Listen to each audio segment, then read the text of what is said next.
দুর্নীতি একটি বিষয় আছে, যেই বিষয়টিকে আমাদেরকে অবশ্যই অ্যাড্রেস করতে হবে। অবশ্যই আপনাদের মতন মানুষ যারা আছেন তাদের সহযোগিতা, তাদের 100% সহযোগিতা ছাড়া আমাদের পক্ষে সেটি সম্ভব হবে না। আমরা যে ম্যানিফেস্টো দিয়েছি, অবশ্যই আমার ধারণা আপনারা কম বেশি সকলেই সেই ম্যানিফেস্টো দেখেছেন। সেই ম্যানিফেস্টোতে অনেক বিষয়ের মধ্যে আমরা উল্লেখ করেছি কি আমরা করতে চাই বাংলাদেশের মানুষের স্বাস্থ্য ব্যবস্থা নিয়ে।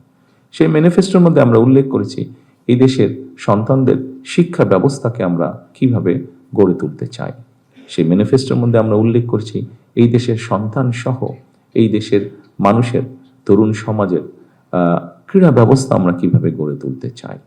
আমরা উল্লেখ করেছি আমাদের ম্যানিফেস্টোতে আমরা নারীকে এম্পাওয়ার্ড করার জন্য তাদেরকে আমরা কিভাবে সহযোগিতা করতে চাই, সেটি শিক্ষার ক্ষেত্রে হোক, সেটি অর্থনৈতিকভাবে নারীদেরকে স্বাবলম্বী করে গড়ে তোলার ক্ষেত্রে হোক।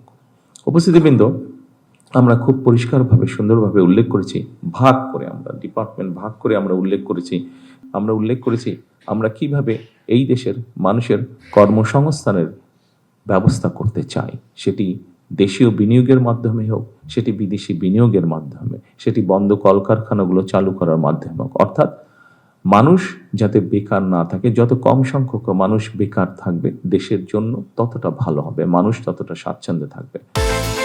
বিকাশ পেমেন্টে 10,000 টাকার বেশি অফার, শপিং চলছে তো। অর্থাৎ আমরা চেয়েছি এই দেশের মানুষ কাজ করতে জানে, কাজে তাদেরকে কাজের পরিবেশ তৈরি করে দেওয়া।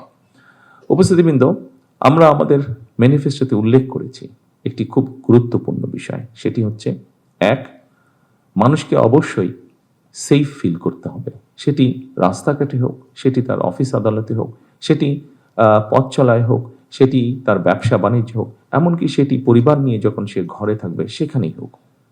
কাজটি অনেক কঠিন, কিন্তু আমি মনে করি আপনারা সহ প্রজাতন্ত্রের সমগ্র বাংলাদেশের প্রজাতন্ত্রের যত কর্মকর্তা কর্মচারী আছেন, আমরা যদি সকলে মিলে একসাথে কাজ করি, নিশ্চয়ই আমরা সেরকম একটি পরিস্থিতি গড়ে তুলতে সক্ষম হব।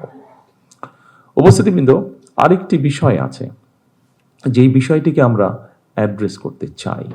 যেভাবেই হোক এই বিষয়টি আমাদের সকল ব্যবস্থাকে, সমাজের সকল ব্যবস্থা, রাষ্ট্রের সকল ব্যবস্থাকে অনেক পিছিয়ে দিয়েছে, অনেক ক্ষেত্রে ধ্বংসের দ্বার প্রান্তে নিয়ে গিয়েছে।